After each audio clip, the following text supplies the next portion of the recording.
दर्शक बंधु ओढ़णी सीरियल रे देखा पाइबे एक धमाकदार एपिसोड। रघु ज्योति को मारिबा पाई जो प्लान करिथिबो से प्लान रे सफल होई परिबनी आउ ज्योति करेंट खाइबारु बंची जिबे। तापर भद्रा देवी आसिकी रघु को कहिबे तू जदी ज्योति को मारि परिबुनु ताले कहि दे मु आउ काहाकू देखिबी से ज्योति को मारिदबो। भद्रा देवी एमिति कहले रघु कहिबे मां मु प्रथम चाल रे असफल हेली सेठू कोन हेई गला हेले एथरिक जेमिति हेले भी से ज्योति को मु मारिकी ही रहिबी। रघु एमिति कहि कि भद्रा देवी को गोटे खंडा देखैबो आउ कहइबो एई खंडा साहाय्य रे ही मु ज्योति को मारिबी। आउ एपटे मानसी आसिकी पवन को कहइबो मते लागुची तमर तम पुराना भाउजपति बहुत भल पाइबा अछि। मानसी एमिति कहि कि कहइबो मते लागुची मो पेटरे जो छुआ अछि से छुआ प्रति तमर भल पाइबा नाही।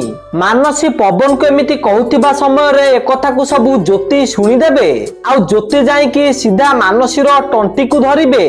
तो दर्शक बंधु आपण मानकु एबे कोन लागुची पवन समस्त सामना रे ए मानसी रो सत कहि देले ठीक हबो कि आपण को मतामत कोन हमकु कमेंट माध्यम रे जणांतु। आ ओढ़णी सीरियल रो सब टिकमिक अपडेट सर्वप्रथम जानिबा पय वीडियो को लाइक करी चैनल को सब्सक्राइब कर दियंतु।